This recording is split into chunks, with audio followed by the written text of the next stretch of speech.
Grand सबेटिया द्वारा financial freedom में लेखक हमें कम समय में अधिक पैसा बनाकर फाइनेंशियल फ्रीडम प्राप्त करने की 7 स्टेप प्रोसेस के बारे में सिखाते हैं।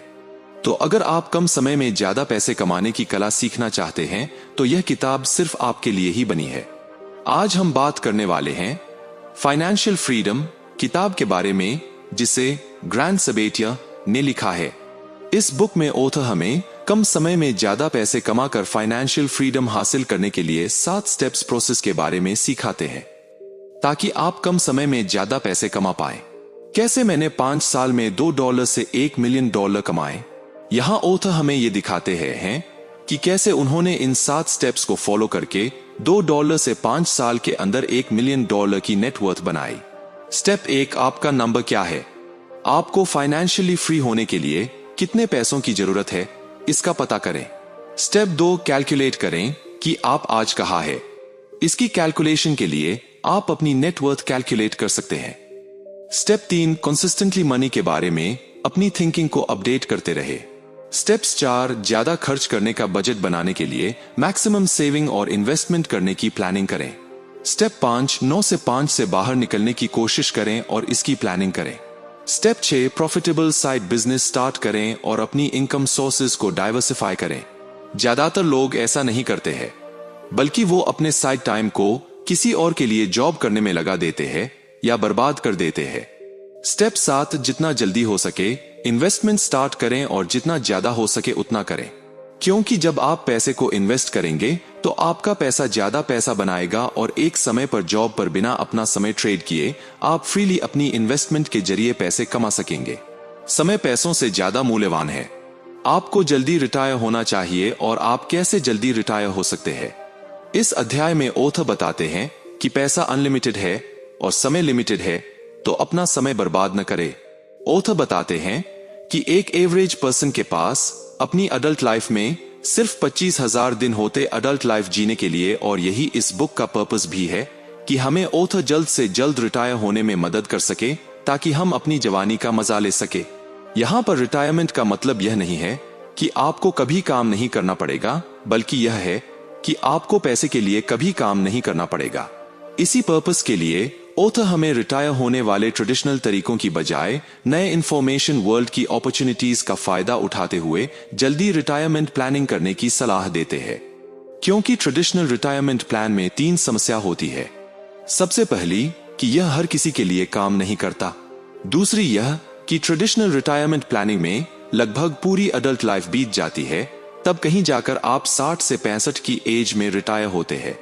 तीसरी कि आप इसमें जल्दी से रिटायर और अमीर नहीं बन सकते। तो इसलिए ऑथर हमें इसकी जगह अपडेटेड इंफॉर्मेशन वर्ल्ड में जो तरीके काम करते हैं उन्हें अपनाने की सलाह देते हैं, जिन्हें यूज करके लोग हाई स्कूल में या 20 से 25 साल की एज में फाइनेंशियली फ्री बन रहे हैं। तो वो तरीके कुछ इस तरह है। सबसे पहले जॉब के साथ साथ हमें साइड बिजनेस स्टार्ट करना चाहिए। दूसरा, हमें जितना ज्यादा और जितना जल्दी हो सके इन्वेस्टमेंट स्टार्ट करनी चाहिए, चाहे वह रियल एस्टेट में हो, शेयर मार्केट में या कहीं भी। हमें अल्टीमेटली इन्वेस्टमेंट स्टार्ट करनी चाहिए। आपका नंबर क्या है, यह शायद उससे कम हो सकता है जो आप सोचते हैं। जब डेस्टिनेशन क्लियर होता है तभी वहां तक पहुंचने का रास्ता पता किया जा सकता है, और यहां पर डेस्टिनेशन का मतलब है आपकी फाइनेंशियल फ्रीडम है। कई लोग सोचते हैं कि फाइनेंशियली फ्री होने के लिए बहुत सारे पैसों की जरूरत है, लेकिन वास्तव में सच्चाई यह है, फाइनेंशियली फ्री होने के लिए हमें अपनी सोच से भी कम पैसों की जरूरत है, जिसमें अगर हम कंसिस्टेंटली सही से मेहनत करें तो आसानी से हासिल कर सकते हैं। इस अध्याय में ऑथर हमें ऐसे पैरामीटर सिखाते हैं जिनकी मदद से हम अपनी फाइनेंशियल फ्रीडम के लिए मनी रिक्वायरमेंट प्लानिंग बनाने का समय निकाल सकते हैं। तो इसके लिए पहला पैरामीटर है अपनी लिविंग लाइफ मतलब सर्वाइवल लाइफ के लिए जरूरी मनी डिसाइड करें। दूसरा कि अपनी कंफर्टेबल लाइफस्टाइल जीने के लिए जरूरी मनी प्लानिंग करें। तीसरा यह कि बिना काम करें रिटायरमेंट के समय आप कितने रुपए मंथली कमाना चाहते हैं। आप अभी कहाँ है, अपने फाइनेंस को क्लियर करें, मतलब कि आप मनी के टर्म्स में और फाइनेंशियल हैबिट्स के टर्म्स में फाइनेंशियली किस लेवल पर है ये डिसाइड करें और क्लैरिटी के साथ इसका पता करें। सबसे पहले यह पता करें कि आपकी मंथली एक्टिव और पैसिव इनकम कितनी है। दूसरी अपनी नेटवर्थ का पता करें। नेटवर्थ का पता करने के लिए आप अपने सभी एसेट्स में से अपनी सभी लायबिलिटीज को माइनस करेंगे तो फाइनल नेटवर्थ कैलकुलेशन पर पहुंच जाएंगे। तीसरा, अपनी फाइनेंशियल हैबिट्स का पता करें। इसमें सबसे पहले आप यह पता करें कि पैसे को लेकर आप क्या महसूस करते हैं। एक बार फाइनेंशियल डिसीजन लेने के बाद आप उसे कितने समय तक पूरा कर लेते हैं। कहीं ऐसा तो नहीं होता कि फाइनेंशियल डिसीजन लेने के बाद आप उसे पूरा ही नहीं करते। और earning, saving, money making, business और इन्वेस्टमेंट के बारे में आपका थॉट प्रोसेस क्या है। इन सभी का पता करें और जितना जल्दी और जितनी अच्छी तरह हो सके रिच हैबिट्स को अपने जीवन में अडॉप्ट करने की कोशिश करें। चौथा, अपने प्रोफेशनल स्टेटस का पता करें कि अभी आप कहां पर है, मतलब जॉब कर रहे हैं या स्टार्टअप बिजनेस है या कोई बड़ा बिजनेस है। इसका पता करें और अपने आगे आने वाले 2, 3 या 5 साल में आप प्रोफेशनली किस लेवल पर पहुंचकर लोगों को कैसे फायदा पहुंचाएंगे, अपने बिजनेस को बढ़ाने वाले हैं, इसका पता करें। पांचवा, आप कितनी सेविंग और इन्वेस्टमेंट करते हैं और आपकी डिसाइडेड डेट पर फाइनेंशियली फ्री होने के लिए आपको कितनी सेविंग और इन्वेस्टमेंट की रिक्वायरमेंट है, इसका पता करें। छठा, फाइनेंशियल फ्रीडम एडवाइस, इसका पता करें कि अभी आप फाइनेंशियली किनसे सलाह लेते हैं। अपने उन दोस्तों, रिलेटिव्स और फैमिली मेंबर्स से जो खुद फाइनेंशियली स्ट्रगल कर रहे हैं या उनसे जो अपने जीवन में फाइनेंशियली स्टेबल है। और ये डिसाइड करें कि आपको फाइनेंशियली फ्री होने के लिए किनसे फाइनेंशियल सलाह लेने की जरूरत है। पैसा अगले स्तर का, वेल्थ को तेजी से कैसे क्रिएट करें। पैसा इन्वेस्ट करने के बहुत तरीके होते हैं, लेकिन सारे 3 प्रिंसिपल्स पर डिपेंड होते हैं। पहला, इनकम, कि आप कितने पैसे कमाते हैं। दूसरा, खर्च, कि इनकम में से कितने खर्च करते हैं। और तीसरा है सेविंग, कि उनमें से आप वेल्थ बनाने के लिए कितनी सेविंग और इन्वेस्टमेंट करते हैं। तो इसलिए वेल्थ क्रिएशन की प्लानिंग करते समय आपको इन तीनों को ध्यान रखना चाहिए और मैक्सिमम सेविंग्स और इन्वेस्टमेंट पर फोकस करना चाहिए। आइए एक एक करके जल्दी से वेल्थ क्रिएशन के तरीकों को डिस्कस करते हैं। पहला है, एंटरप्राइज माइंड डेवलप करें, मतलब अपने हर घंटे और हर मिनट की अर्निंग को कैलकुलेट करें और उसके अकॉर्डिंग प्लान करें कि आप कितने पैसे कमाना चाहते हैं और उसके लिए आपको हर घंटे कितने पैसे कमाने की जरूरत है। दूसरा है, अपनी 9 से 5 नौकरी का ऑप्टिमाइज करें। इसका मतलब कि आप अपनी जॉब को देखें, आप कितनी अर्निंग कर रहे हैं और अपना कितना समय दे रहे हैं। हमेशा याद रखें, क्योंकि समय सीमित है, इसलिए जॉब पर आप सीमित पैसे ही कमा सकते हैं और इसलिए अगर आप ज्यादा पैसे कमाना चाहते हैं तो जॉब के साथ साथ एक साइड बिजनेस शुरू करना बहुत जरूरी है। तीसरा, अपना साइड बिजनेस शुरू करें। अपनी इनकम सोर्सेज को डाइवर्सिफाई, यानी अलग अलग जगह से कमाने के लिए जॉब के साथ साथ एक साइड बिजनेस शुरू करें। चौथा, अपने साइड बिजनेस को पैसिव इनकम में बदले। इसके लिए आप साइड बिजनेस को साइड बाय साइड बढ़ाते रहे और अपना बिजनेस करने के लिए लोगों को हायर करें, ताकि इससे उन्हें भी एम्प्लॉयमेंट मिले और आपका बिजनेस आपके बिना चलने से आप जॉब के साथ पैसिव इनकम भी कमाएं। पांचवा तरीका है, इन्वेस्टमेंट करें, जितना जल्दी और जितना ज्यादा हो सके। फाइनेंशियल एजुकेशन, इन्वेस्टमेंट एजुकेशन को हासिल करके और शेयर मार्केट, रियल एस्टेट और जितने भी इन्वेस्टमेंट के तरीके आपने सीखे हैं उसमें इन्वेस्ट करें, ताकि अपनी डिसाइडेड डेट से पहले आप उन इन्वेस्ट किए हुए पैसे से पैसिव इनकम कमाते हुए आप फाइनेंशियली फ्री हो सके। क्या यह इसके लायक है? कुछ भी खरीदने से पहले पैसे के बारे में सोचने के 11 तरीके। इस अध्याय का कोट, पैसा कमाने के लिए पैसा बचाना है। यहां हम ऐसे क्वेश्चंस डिस्कस करने वाले हैं जिन्हें कुछ भी खरीदने से पहले आप अपने आप से ये पूछे तो आपको यह डिसाइड करने में मदद करेंगे कि वह चीज खरीदना आपके लिए फायदेमंद है या नहीं। तो इस सीरीज में पहला सवाल यह है कि यह खरीदारी मुझे कितनी खुश करेगी। दूसरा सवाल यह है कि इस चीज को खरीदने के लिए मुझे कितने पैसे खर्च करने होंगे। तीसरा सवाल, ऐसा करने के लिए मैं अपने लाइफ के कितने घंटे ट्रेड करने जा रहा हूं। इसका मतलब है कि इसे अफोर्ड करने के लिए मुझे कितने घंटे काम करने की जरूरत है। चौथा, क्या मैं इसे अफोर्ड कर सकता हूं। पांचवा, इस प्रोडक्ट की कीमत बाकी प्रोडक्ट की कंपैरिजन में कितने % ज्यादा या कम है। छठा, क्या मैं इसे किसी तरह से कम पैसे में खरीद सकता हूं। सातवां, इसके लिए कितनी कन्वीनियंस की जरूरत होगी, मतलब प्रोडक्ट को लाने और ले जाने और बनाए रखने में कितना खर्च आएगा। आठवां क्वेश्चन, मुझे इसके लिए हर साल कितने रुपए की कॉस्ट लगेगी, या मेरी लाइफ टाइम में हर साल कितने रुपए की कीमत इसे मेंटेन करने में लगेगी। 9वां क्वेश्चन, इस प्रोडक्ट की कीमत कितनी है। 10वां क्वेश्चन, प्रोडक्ट मेरे लिए भविष्य में कितना फायदेमंद होने वाला है। 11वां क्वेश्चन, और यह इस क्वेश्चन लिस्ट में सबसे जरूरी क्वेश्चन है, और वह क्वेश्चन यह है कि भविष्य में यह प्रोडक्ट मुझे कितना समय देगा। इसका मतलब यह है कि यह मेरा कितना समय बचाएगा। तो इस तरह ये क्वेश्चंस आपके लिए सही, फायदेमंद और वर्दी चीज खरीदने में आपकी काफी मदद कर सकते हैं। एक ऐसा बजट जिसकी आपको जरूरत होगी। फ्री रहकर अपने सेविंग रेट को 25% तक कैसे बढ़ाया जाए। यहां हम बजट के बारे में बात नहीं करेंगे। बजट का मतलब है आप अपने छोटे छोटे खर्चों में कटौती करके पैसे बचाने के लिए एक बजट बनाएं। लेकिन इसमें हम बात करेंगे कि आप अपने बड़े खर्चों जैसे घर, ट्रांसपोर्ट के खर्च को कैसे बचा सकते हैं। तो आइए एक एक करके इन पैसे बचाने के आइडियाज पर डिस्कशन करते हैं। घर के खर्चों को बचाने के लिए हो सकता है कि आप फाइनेंशियली फ्री होने से पहले एक छोटे से अपार्टमेंट में रह रहे हों, या किसी साथ पढ़ने वाले या अपने पड़ोसी के साथ अपना रूम शेयर कर रहे हों।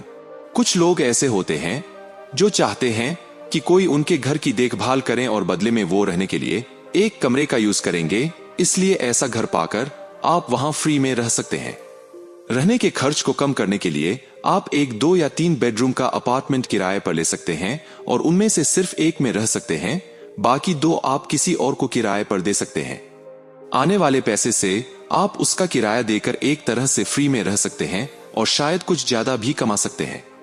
इसी की तरह ट्रांसपोर्टेशन बजट के लिए आप जब तक फाइनेंशियली फ्री नहीं होते तब तक पब्लिक ट्रांसपोर्ट या किसी सस्ते ट्रांसपोर्ट में सफर कर सकते हैं, या अपने किसी दोस्त के साथ अपने ऑफिस और जरूरत की जगह पर आ जा सकते हैं। इसी तरह आप इन टिप्स को यूज करके आप अपने हाउसिंग और ट्रांसपोर्टेशन खर्च को कम करके उन पैसे से ज्यादा सेविंग कर सकते हैं। अपनी 9 से 5 की नौकरी को ऑप्टिमाइज करें। अपनी फुल टाइम जॉब को फाइनेंशियल फ्रीडम के लिए एक लॉन्चिंग पैड के रूप में बदलें। अगर आप ज्यादा पैसे कमाना चाहते हैं और अपने फाइनेंशियली फ्री नंबर को जल्दी से हिट करना चाहते हैं, तो आपके लिए अपनी जॉब को ऑप्टिमाइज करना बहुत जरूरी है। इसमें आपकी शॉर्ट टर्म स्ट्रैटेजी अपनी स्किल सेट को बेहतर करके सैलरी, इंसेंटिव्स और जॉब के फायदों को मैक्सिमाइज करना होना चाहिए। आपकी लॉन्ग टर्म स्ट्रैटेजी यह होनी चाहिए कि आप अपनी इंफॉर्मेशन स्किल्स में सुधार करें और लोगों के स्किल्स, इंफॉर्मेशन और टैलेंट को एक जगह लाकर अपनी कंपनी को सक्सेसफुल बनाएं। यहाँ कुछ तरीके हैं जिन्हें इस्तेमाल करके आप अपनी सैलरी, इंसेंटिव और नौकरी के बेनिफिट्स को मैक्सिमाइज कर सकते हैं। सबसे पहले जॉब के बेनिफिट्स को मैक्सिमाइज करने के बारे में डिस्कस करते हैं। अपनी जॉब बेनिफिट्स को मैक्सिमाइज करने के लिए आप अपनी कंपनी के एचआर से मिलकर उनसे ज्यादा बेनिफिट्स प्रोवाइड कराने के बारे में बात कर सकते हैं। आपको कंपनी से इंश्योरेंस पॉलिसीज मिलनी चाहिए। अगर आप अपनी जॉब के किसी बेनिफिट से दुखी है तो अपने मन चाहे बेनिफिट हासिल करने के लिए नेगोशिएशन करने की कोशिश करें। इन टिप्स को आप अपनी सैलरी ऑप्टिमाइज करने के लिए इस्तेमाल कर सकते हैं। अपने स्किल को इंप्रूव करके ज्यादा इंसेंटिव्स कमा। कंपनी के साथ सैलरी की जगह परसेंटेज बेस पर काम करके, काम के लिए ज्यादा सैलरी ऑफर करने वाली कंपनी में काम करके। तो इस तरह इन टिप्स को यूज करके आप अपनी जॉब की सैलरी और बेनिफिट्स को मैक्सिमाइज कर सकते हैं। और हमेशा याद रखें कि स्किल्स और नेटवर्क आपकी शॉर्ट टर्म और लॉन्ग टर्म दोनों सक्सेस में मदद करेंगे। इसलिए सबसे ज्यादा फोकस अपनी स्किल्स और अपने नेटवर्क को इंक्रीज करने पर करें। ज्यादा पैसे कैसे कमाएं? कम समय में एक प्रॉफिटेबल साइड हसल। जैसा कि हम सब जानते हैं कि साइड हसल करने का मतलब होता है अपनी जिंदगी में काम के अलावा बचे बाकी समय में कुछ काम करना। अपनी इनकम को डाइवर्सिफाई करने के लिए, कुछ नया सीखे और ट्राई करने के लिए मिनिमम रिस्क के साथ साइड बिजनेस शुरू करना बहुत फायदेमंद हो सकता है। साइड हसल आप 2 तरीके से कर सकते हैं, किसी और के लिए काम करके या अपने लिए काम करके। अगर आप अपने लिए काम करते हैं तो आप काफी सीखेंगे और आपको काफी खुशी महसूस होगी। लेकिन अगर आप किसी और के लिए काम करेंगे तो सिर्फ आपको पेमेंट मिलेगी जैसे जॉब में मिली है। ऐसे में आगे बिजनेस और इन्वेस्टमेंट के लिए काम करने के लिए समय न मिल पाने की वजह से शायद फाइनेंशियली फ्री होने के रास्ते आपके लिए मुश्किल हो जाएंगे। इसलिए साइड हसल में आपको सबसे पहले बिजनेस करने को प्रायोरिटी देनी चाहिए। साइड बिजनेस या साइड वर्क करने के लिए आप इन स्टेप्स को अपनाकर काफी आसानी से अच्छा फैसला ले सकते हैं। सबसे पहले अपने पैशन को ढूंढें और उसके लिए लोगों को फायदा पहुंचाने के लिए अपना स्किल्स डेवलप करने के लिए साथ साथ कोई काम शुरू करें। दूसरा, काम शुरू करने के बाद उसको एक मनी अर्निंग प्लेटफॉर्म में कन्वर्ट करें, और इसके लिए आप इन टिप्स की मदद ले सकते हैं ताकि आप अच्छी पेमेंट मार्केट से डिमांड कर सके। सबसे पहले अपने कस्टमर्स को कॉम्पिटिटर्स से अच्छी सर्विस और बेनिफिट्स देने के लिए अपनी स्किल्स को बेहतर बनाएं। फिर उतना ही थोड़ा कम चार्ज करें जितना कॉम्पिटिटर्स चार्ज कर रहे हैं। क्वालिटी वर्क के जरिए मार्केट में अपनी एक वैल्यू और रेप्यूटेशन बनाएं। बिजनेस बिल्डिंग के बारे में सीखकर अपने बिजनेस को step by step scale up करते चले जाएं। 7 कदम तेजी से निवेश इन्वेस्ट करने के लिए अपने पैसे कमाने में तेजी लाएं। ये 7 स्ट्रैटेजीज इन 5 कॉन्सेप्ट्स पर बेस्ड हैं जो आपको सीधे अफेक्ट कर सकती हैं, इसलिए इन्हें जरूरत के अकॉर्डिंग पढ़ा और यूज किया जाना चाहिए। पहला कॉन्सेप्ट है अपने रिस्क को मिनिमाइज करें। दूसरा है फीस को मिनिमाइज करें। तीसरा, अपने कंट्रीब्यूशन में टैक्स को कम से कम करें। चौथा है अपने रिटर्न्स को मैक्सिमाइज करें। पांचवा है अपने विड्रॉल टैक्सेस को कम करें। और हमेशा से मन में रखना कि जिसकी आपको समझ न हो वहां इन्वेस्ट न करें। आइए एक एक करके 7 स्ट्रैटेजीज पर डिस्कस करते हैं। पहला स्टेप है अपने शॉर्ट टर्म और लॉन्ग टर्म इन्वेस्टमेंट को अलग अलग करें। मतलब जितने आप शॉर्ट टर्म इन्वेस्टमेंट से पैसा कमाना चाहते हैं उन्हें अलग रखें, और लॉन्ग टर्म में जिन इन्वेस्टमेंट से कमाना चाहते हैं उन्हें अलग तरीके से प्लान करें। पता करें कि आपको कितना इन्वेस्ट करना ही करना है। जैसा कि हम सभी जानते हैं कि जितनी ज्यादा हम सेविंग्स करेंगे उतना ही ज्यादा हम इन्वेस्ट करेंगे, और जितना हम इन्वेस्ट करेंगे उतना ज्यादा हम अपने फाइनेंशियल फ्रीडम के गोल को हासिल कर सकते हैं। इसलिए इसका एक प्लान बनाएं कि कितना पैसा लगातार आप सेव और इन्वेस्ट करने वाले हैं। टारगेट एसेट एलोकेशन को डिसाइड करें।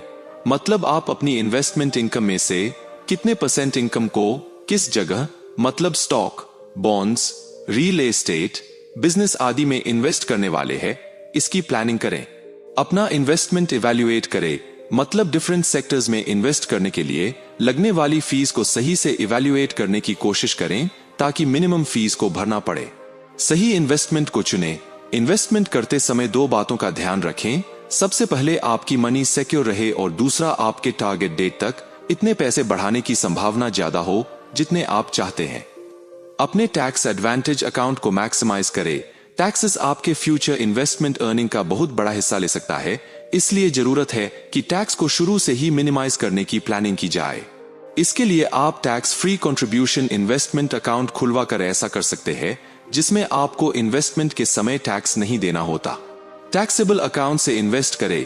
टैक्स एडवांटेज अकाउंट सेटलमेंट के बाद अपने टैक्स को मिनिमाइज करने की कोशिश करें, और मैक्सिमम इन्वेस्टमेंट अपने टैक्स एडवांटेज अकाउंट से ही करें।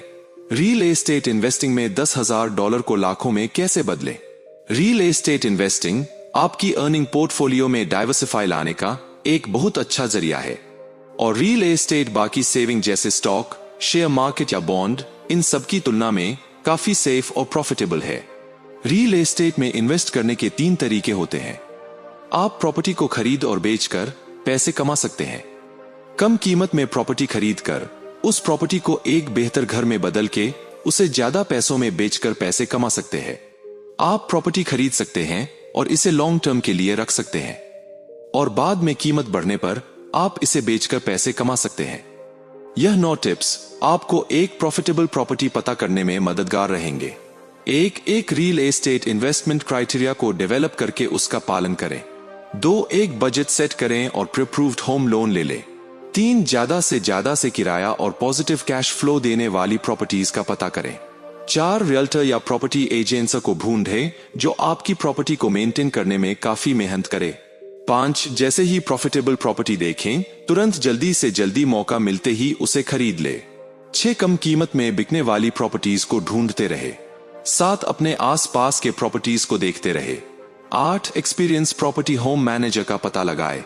9 जब जरूरत हो तो प्रॉपर्टी सेल्स के लिए तैयार रहें। अपनी बाकी की जिंदगी के लिए निवेश इन्वेस्टमेंट करने से कैसे दूर रहें। अगर आप जल्दी रिटायर होना चाहते हैं तो आपको सही इन्वेस्टमेंट विड्रॉल स्ट्रैटेजी डेवलप करनी चाहिए। जिसमें आपके बिना काम किए भी आपका पैसा तेजी से बढ़ता रहा। अपनी रिटायरमेंट के बाद टैक्स को बचाते हुए लगातार कमाई करने के लिए इन टिप्स को फॉलो करें। जितना ज्यादा हो सकता है अपनी इन्वेस्टमेंट से दूर रहे और हमेशा इसे पैसिवली बिल्ड करते रहे। टैक्स सेविंग्स के लिए मैक्सिमम कोशिश करें। मैक्सिमम टैक्स एडवांटेज अकाउंट से मनी विथड्रॉ करें। आप एडवांटेज विथड्रॉ स्ट्रैटेजी का भी इस्तेमाल कर सकते हैं। और फाइनली, अगर आप जल्दी रिटायर होने का प्लान बना रहे हैं तो रिटायर होने के बाद अपना एक क्लियर फोकस सेट करें। रिटायरमेंट के बाद जाने की आप क्या करना चाहते हैं। उदाहरण के लिए, आप किसी स्पेसिफिक पैशनेट प्रोजेक्ट पर काम करना चाहते हैं, जैसे दुनिया घूमना चाहते हैं या इसी तरह कुछ और रिटायरमेंट के बाद सबसे पहले अपना पैशनेट काम कुछ महीने या साल के लिए करें, ताकि आप जल्दी रिटायरमेंट को महसूस कर सकते जो दुनिया के कुछ % लोगों को ही मिलती है। क्योंकि फ्रीडम अनलिमिटेड है और जब आप इसे खेलते हैं तो आप भी असीम बनने लगते हैं। चलिए इसको खत्म करने से पहले हम सभी चैप्टर्स की शॉर्ट लर्निंग के बारे में पॉइंट टू पॉइंट रिव्यू कर लेते हैं, ताकि उन्हें याद रखने और इंप्लीमेंटेशन करने में आसानी हो। पहले अध्याय में हमने फाइनेंशियल टारगेट सेटिंग के बारे में सीखा। 2 अध्याय के हिसाब से आपको जल्दी से जल्दी अपना अर्ली रिटायरमेंट प्लान बनाना चाहिए। तीसरे अध्याय के हिसाब से आपको एक्यूरेट मनी नंबर लिखना चाहिए कि फाइनेंशियली फ्री होने के लिए आपको कितना पैसा चाहिए। 4 अध्याय के हिसाब से आपको अपने फाइनेंशियल स्टेटस की क्लियरली नॉलेज होनी चाहिए कि अभी आपकी कितनी इनकम है, कितनी सेविंग है, कितना इन्वेस्टमेंट आप कर रहे हैं और कितना खर्च। अध्याय 5 में ऑथर बताते हैं कि हमें जॉब के साथ साथ एक साइड हसल शुरू करना चाहिए। अध्याय 6 के हिसाब से हमें कुछ भी खरीदने से पहले अपने आप से 11 फाइनेंशियल सवाल पूछने चाहिए। अध्याय 7 के हिसाब से आपको अपने बड़े खर्चे को कम करना चाहिए। अध्याय 8 के हिसाब से अपने करंट जॉब की सैलरी और बेनिफिट्स को मैक्सिमाइज करना चाहिए। 9वां अध्याय के हिसाब से अपना साइड बिजनेस शुरू करना चाहिए। अध्याय 10 के हिसाब से हमें फास्ट फाइनेंशियल ट्रैक पर चलना चाहिए।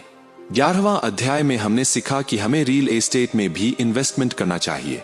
अध्याय 12 के हिसाब से हमें जल्दी रिटायरमेंट से बाहर निकलने प्लानिंग करनी चाहिए। दोस्तों, आपको ये बुक कैसी लगी और आप कौन सी बुक सुनना चाहेंगे, हमें कमेंट में जरूर बताएं। धन्यवाद।